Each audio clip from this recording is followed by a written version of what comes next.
Bonsoir, Madame, Monsieur, merci de rejoindre à la une de l'actualité. Poursuite des débats ce lundi autour du plan d'action du gouvernement. Les députés de l'Assemblée populaire nationale ont mis l'accent aujourd'hui sur l'importance d'accélérer les réformes financières profondes.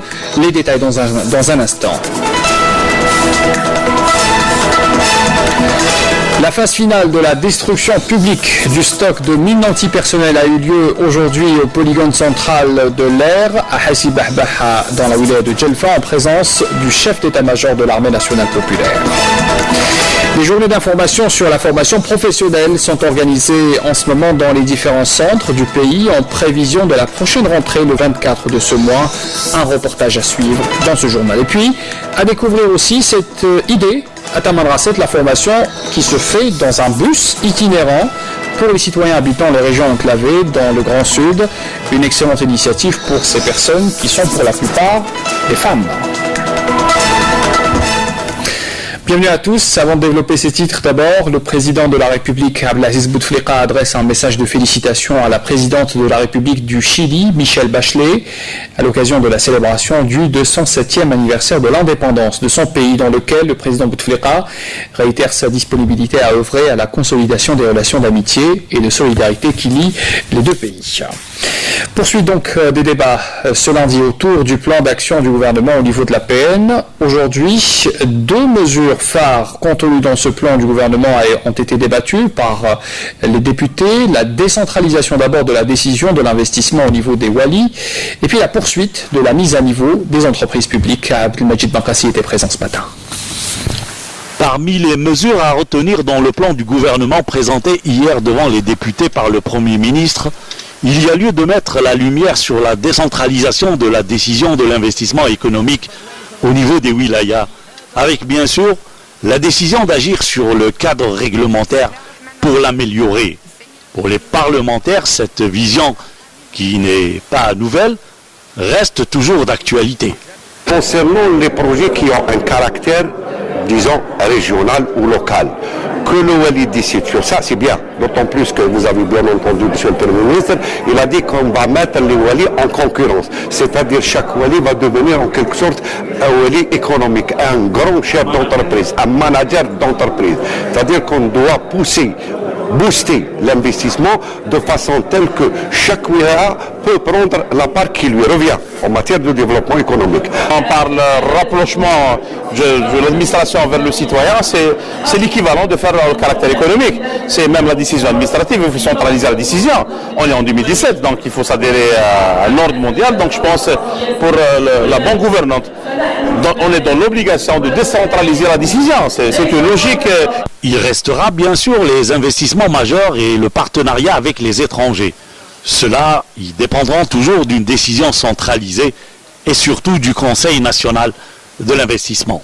Par contre, s'agissant des grandes entreprises ou bien des grands projets, il est tout à fait normal qu'ils soient centralisés. Pourquoi? Parce que la centralisation va permettre aux décideurs, surtout au Conseil national de l'investissement, de voir quels sont les projets qui ne vont pas saturer la production existante. Quant à la mise à niveau des entreprises publiques par l'État, elle se poursuivra jusqu'à la fin du programme en cours, dont le financement global atteint les 1000 milliards de dinars.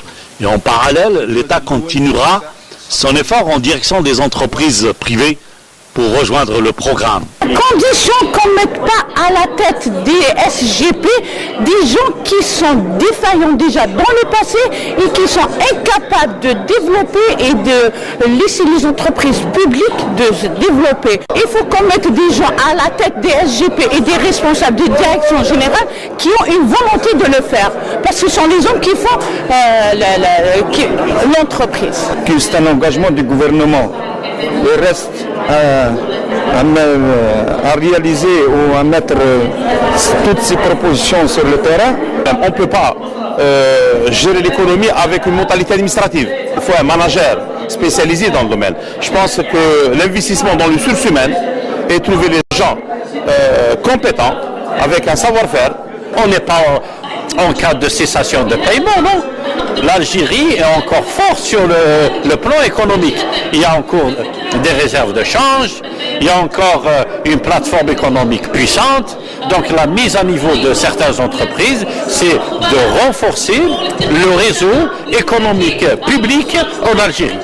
La mise à niveau reste un passage obligé pour tout développement économique de l'entreprise. L'autre événement de ce lundi, c'est cette opération présidée par le général de corps d'armée Ahmed Gaïd Salah, vice-ministre de la Défense nationale, chef d'état-major de l'armée nationale populaire. Il a présidé aujourd'hui, au nom du président de la République, chef suprême des forces armées, ministre de la Défense nationale, au polygone central de l'air, à Hassib Ahbah, en première région militaire. Cette phase finale, on en parlait déjà hier, de la destruction publique du stock de mines antipersonnelles. C'est une dernière opération symbolique qui s'est déroulée ce matin à Melmessaïta. Cette dernière phase intervient pour couronner de précédentes opérations de destruction de mines antipersonnelles dont la cérémonie de lancement a été présidée par le président de la République le 24 novembre 2004. L'opération s'est déroulée en présence de membres du gouvernement, de membres du corps diplomatique accrédité à Alger, des attachés militaires accrédités et résidents en Algérie, des autorités militaires et des représentants de la société civile aux côtés d'invités étrangers en qualité d'observateurs ainsi que des représentants des médias nationaux. Après l'allocution de bienvenue prononcée par le commandant de la première région militaire, le général-major Habib Chentouf, le général de corps d'armée a donné le coup d'envoi de l'opération de destruction du stock de mines antipersonnelles avant de prononcer une allocution dans laquelle il a souligné le respect de l'Algérie de ses engagements internationaux. C'est pour moi un insigne honneur que de présider au nom de son Excellence, Monsieur le Président de la République, chef suprême des Forces armées, ministre de la Défense nationale, la cérémonie de destruction du stock restant de mines antipersonnelles détenues par l'Armée nationale populaire, en conformité avec nos obligations internationales découlant de la mise en œuvre de la Convention dite d'Ottawa sur l'interdiction de l'emploi, du stockage, de la production et du transfert des mines antipersonnelles et sur leur destruction conclue à Oslo le 18 septembre 1997 et ratifiée par notre pays le 17 décembre 2000. En ce lieu précisément et en date du 24 novembre 2004, son Excellence Monsieur le Président de la République avait souligné que l'Algérie tenait à travers cette cérémonie de destruction de son stock de mines antipersonnelles à démontrer son adhésion active et réelle à la démarche entreprise par la communauté internationale visant à débarrasser le monde de cette arme meurtrière. Par la suite, le général de corps d'armée a rappelé à l'assistance l'allocution de son Excellence le Président de la République lors de sa présidence de la cérémonie de lancement de destruction du stock restant de mines antipersonnelles le 24 novembre 2004. Enfin, Monsieur le Président de la République a ajouté que la signature et la ratification de cette convention par l'Algérie, ainsi que l'opération de destruction de son stock de mines antipersonnelles, constituent un pas géant sur la voie de l'élimination définitive de cette munition fatale et aveugle. C'est également un engagement international qu'il nous tenait à cœur d'honorer, d'autant que l'Algérie a énormément souffert des séquelles de ce fléau et ose espérer que les dispositions de cette convention soit scrupuleusement respectée par tous. Le général de corps d'armée a affirmé que les résultats réalisés aujourd'hui constituent le fruit d'un travail assidu et des efforts laborieux qui ont été fournis pour délivrer notre pays des mines disséminées par les colonisateurs le long de nos frontières est et ouest et qui ont causé des milliers de victimes. Je voudrais juste souligner à cette occasion que les résultats obtenus aujourd'hui n'auraient pu être concrétisés, étaient le travail assidu, les efforts laborieux et le suivi rigoureux et permanent sur le terrain. Le tout inspiré, sans nul doute, par une conscience partagée, à plus d'un titre, par les acteurs, quant aux défis que présente ce souci à l'échelle nationale et internationale, ce souci majeur à imposer, un travail draconien, sincère et assidu, dont l'achèvement a été source de satisfaction personnelle et collective, voire de fierté, d'avoir accompli la mission par amour de Dieu et de la patrie. Ensuite, la parole a été donnée à M. Thomas Enochi, président désigné de l'Assemblée des États partis à la Convention, qui a félicité l'Algérie pour son respect de tous ses engagements à travers l'exécution des dispositifs de la Convention d'Ottawa, en saluant le choix de cette date qui coïncide avec le 20e anniversaire de l'adoption de la Convention d'Ottawa. Et vous pourrez suivre un documentaire consacré à l'opération de destruction des mines par l'armée nationale populaire. C'est un documentaire intitulé « Les mines antipersonnelles, l'ennemi invisible », signé Abdelhalim Aouchi, à suivre juste après ce journal. Une cache d'armement et de munitions contenant notamment un lance-roquettes et une mitrailleuse a été découverte ce lundi à Al-Milia, dans la wilaya de Djidjel, par un détachement de l'armée nationale populaire. C'est ce qu'a indiqué un communiqué du ministère de la Défense nationale qui nous est parvenu aujourd'hui. Le ministre des Affaires étrangères, Abdelkader Al-Masahel, présidera la délégation algérienne aux travaux de la 72e session de l'Assemblée générale des Nations unies, prévue à compter de demain. La délégation algérienne prendra part à 2 événements majeurs qui marqueront ce grand rendez-vous de la communauté internationale. D'abord, la cérémonie de signature du traité sur l'interdiction des armes nucléaires, ainsi que la réunion de haut niveau de l'Assemblée générale sur la traite des personnes. L'opération Nouvelle Rentrée pour la formation professionnelle, c'est donc une opération qui a débuté sur tout le territoire national. C'est le cas pour des instituts nationaux de formation qui ont ouvert leurs portes pour des journées d'orientation en attendant la rentrée officielle prévue le 24 de ce mois. Reportage Yasmine Chouicha. À l'occasion de la rentrée professionnelle 2017-2018, le ministère de tutelle a prévu des sessions d'orientation visant à aider les candidats à envisager les choix les plus judicieux pour leur plan de carrière. À l'exemple de l'Institut national de l'audiovisuel de Ouled Fayed. Nous avons formé, on va dire, beaucoup de jeunes qu'on retrouve aujourd'hui à peu près dans toutes les stations de télévision, dans toutes les boîtes de communication. Nous avons offert aux candidats de cette année 4 spécialités, à savoir le son, l'image, le web, le multimédia et ce qu'on appelle nous couramment TEM. C'est les techniques d'exploitation et la maintenance des équipements audiovisuels. En marge de ces sections, d'autres formations internationales sont accessibles aux futurs étudiants. Nous abritons l'Académie Cisco, et ce qui nous permet de former en réseau les techniciens supérieurs qui sortent des établissements de la formation professionnelle en informatique. C'est une formation online qui est directement gérée et dirigée par Cisco, donc à partir des États-Unis. Une journée d'orientation qui devient donc essentielle aussi bien pour l'encadrement éducatif que pour les postulants. Car pour ces derniers, et après leurs inscriptions préliminaires, c'est la première occasion de se rapprocher concrètement de tous les éléments qui feront leur futur métier. On essaie de expliquer la portée de la spécialité. La spécialité, c'est quoi? Déjà, il dit, par exemple, il dit 100, mais après, quand on commence à lui expliquer, il bascule vers terrain. Il y a des gens qui disent vers terrain, après, ils se rendent compte que c'est très difficile pour eux, donc qu'est-ce qu'ils basculent vers la spécialité de l'image. Donc, il y a pas mal de changements qui se font, surtout durant la visite. Et si pour certains nos choix semblent bien ancrés, cette journée a permis à d'autres de se positionner sur d'autres voies. Nous avons dit on visite des cabines et des départements.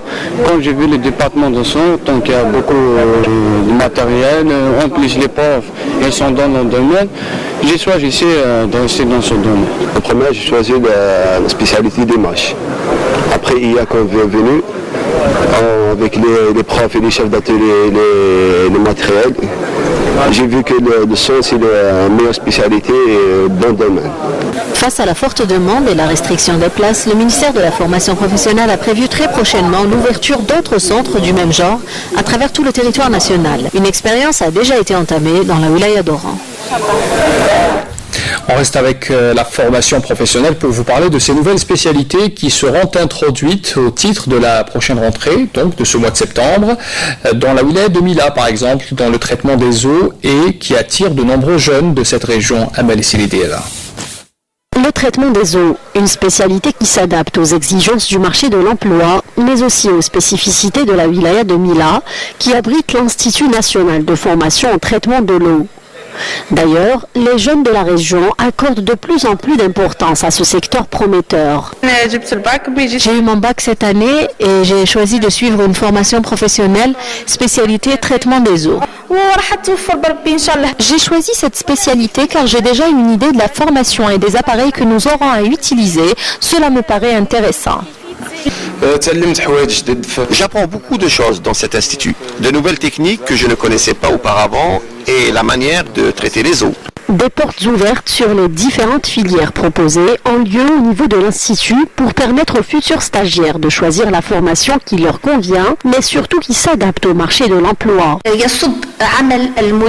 La direction accorde beaucoup d'importance au développement du partenariat avec tous les acteurs de différents domaines, et en particulier dans le domaine des eaux, l'agriculture et les industries agroalimentaires, afin de pouvoir garantir aux stagiaires un maximum de postes d'emploi. Dans chaque centre de formation professionnelle, il doit y avoir des fermes-écoles, car il y a plusieurs filières et le stagiaire doit apprendre comment gérer une ferme. Nous sommes en train de travailler dessus. Plusieurs spécialités ainsi que de nouvelles formations qualifiantes de courte durée sont proposées au niveau des instituts de formation de Mila, ce qui permettra de booster le secteur de l'économie et la création de richesses. Et puis cette idée à Tamanrasset, la formation professionnelle dans un bus spécialement aménagé, c'est un bus itinérant pour les citoyens habitant les régions enclavées dans le Grand Sud. Une excellente initiative, il faut le dire, pour ces personnes qui sont pour la plupart des femmes. Récit Salam Kasser. À première vue, ce n'est qu'un bus de transport de voyageurs, mais détrompez-vous, c'est un bus aménagé en salle de formation pour personnes habitant en zone enclavée dans la région de Tamanrasset qui n'arrivent pas à se déplacer vers les centres de formation existants dans la wilaya. Plusieurs villages bénéficient de ces rangs de formation 2 fois par semaine pour une durée de 3 mois. Nous formons les femmes qui restent à la maison, les gardiens de bétail et les fellah, les jeunes chômeurs et les étudiants habitant loin des villes. C'est très bien. Nous suivons une formation dans ce bus dans le domaine de l'informatique. C'est super. Très bonne initiative, enseigner dans un bus itinérant et inculquer à ces jeunes l'apprentissage de l'outil informatique qui est important de nos jours. C'est super, on apprend devant chez nous l'informatique et l'utilisation de l'ordinateur. Nous sommes contents. Ce bus arrive jusqu'à notre quartier et c'est l'occasion pour nous d'apprendre et de se former. L'occasion nous est donnée avec ce bus d'apprendre, de se former dans le domaine de l'outil informatique. C'est une expérience qui doit être renouvelée et généralisée dans ces endroits enclavés pour permettre à tous de bénéficier d'une formation. Puis cette information également, la mise à feu du haut fourneau numéro 2 du complexe sidérurgique d'El Hadjar à Annaba, qui était à l'arrêt, il faut le rappeler, depuis plus d'une semaine à cause de la suspension de son approvisionnement en eau. Eh bien, ce dernier sera réactivé. Et cette remise en marche se déroulera dimanche prochain, soit le 24 septembre, c'est ce qu'a déclaré aujourd'hui Annaba, son directeur général. C'est une décision qui intervient à la suite, vous le savez, des récentes mesures prises par les autorités publiques pour améliorer l'approvisionnement en eau de la ville d'Annaba, ayant ainsi permis de fournir au complexe environ 20 000 mètres cubes par jour d'eau. À Tiaret, ce drame qui s'est déroulé hier soir, cette explosion d'une bouteille de gaz dans un magasin au boulevard Emel Abdelkader a fait un mort, un jeune homme de 19 ans, et 4 blessés âgés entre 20 et 35 ans, gardés sous surveillance médicale au niveau de l'hôpital Youssef Damerji de Tiaret. Les dégâts matériels, vous le voyez sur ces images, sont importants. Plusieurs voitures stationnées à proximité ont été endommagées par l'explosion et les feux qui sont déclarés, plutôt le feu qui sont déclarés. Une enquête a été ouverte par la gendarmerie nationale pour déterminer les causes exactes de ce drame. En Birmanie, le nombre de réfugiés Rohingyas ne cesse d'augmenter. Ils sont plus de 400 000 à s'entasser dans l'un des camps de réfugiés les plus grands au monde, au Bangladesh. À quelques heures de l'Assemblée générale de l'ONU, la dirigeante birmane Aung San Suu Kyi s'adressera aux Birmans dans un discours très attendu par la population birmane, mais surtout aussi par la communauté internationale. Abdelhalim Yaïcha. En 3 semaines, s'est créé l'un des plus grands camps de réfugiés du monde et les autorités locales, comme les ONG, débordées, peinent à venir en aide aux nouveaux venus.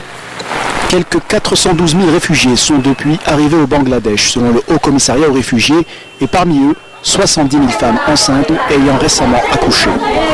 Dans ce chaos, les accidents se multiplient. 2 personnes âgées sont mortes sous les pas d'éléphants sauvages ayant piétiné leur abri de fortune.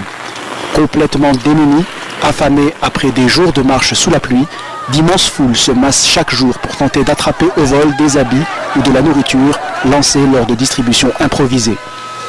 Par ailleurs, l'étau se resserre autour de la Birmanie. Des ONG appellent à des sanctions ciblées et un embargo sur les armes contre l'armée birmane, accusée par l'ONU d'épuration ethnique après l'exode de plus de 400 000 Rohingyas. Quelques heures après l'ouverture de l'Assemblée générale de l'ONU à New York, la dirigeante Aung San Suu Kyi, qui a apporté son soutien sans faille à l'armée, s'adressera depuis la capitale administrative birmane pour la première fois à ses concitoyens sur la crise des Rohingyas, un message aussi destiné à la communauté internationale. Depuis plus de 3 semaines, une violente opération de représailles ayant fait fuir en masse les civils se poursuit, les Rohingyas étant rejetés et considérés comme des étrangers illégaux. Puis la situation en Birmanie, c'est le thème de l'émission Question d'actu ce soir, à suivre juste après le journal de 20h. À Khanchla, pour revenir en Algérie, à Khanchla donc se déroule en ce moment la 9e édition du festival local de la musique et de la chanson Chaoui. C'est un événement qui a été lancé depuis vendredi dernier à la Maison de la Culture, Soumia Zarouali.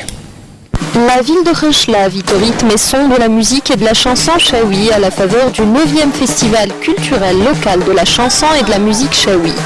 Le coup d'envoi de la manifestation a été donné par un défilé des troupes participantes qui ont empli la ville de Son, de Bendir et de Guesba.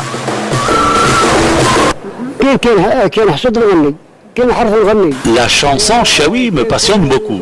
Je la chante partout où je vais. Au travail, quand je récolte, je chante. Quand je vais chercher du bois de la forêt, je chante. J'ai la chanson Chaoui dans la peau et je la chanterai jusqu'à mon dernier souffle. Une large gamme du chant des Aurès, de la Guesba et du Bendir sont proposés tout au long de cette manifestation au grand bonheur des Khanchli.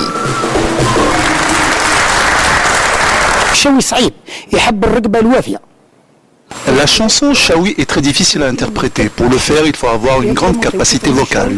Les paroles de la chanson Chaoui sont épurées et ce costume traditionnel bien de chez nous me pousse à respecter davantage ce style de musique. La musique Chaoui est une musique éternelle, transmise de génération en génération, passionnant grands et petits. La chanson Chaoui me passionne beaucoup. Je voudrais pouvoir évoluer dans ce domaine. La protection de ce legs ancestral et de ce patrimoine culturel est la responsabilité de tous. Ça traduit l'attachement du Chaoui à sa culture et à son identité. Les plus belles voix de ce festival seront conviées à Tamen Rasset pour participer au prochain festival national de la chanson à Mazir. Et voilà donc un rappel des titres pour terminer ce journal. Poursuite des débats ce lundi autour du plan d'action du gouvernement. Les députés de l'Assemblée populaire nationale mettent l'accent sur l'importance d'accélérer les réformes financières profondes du pays.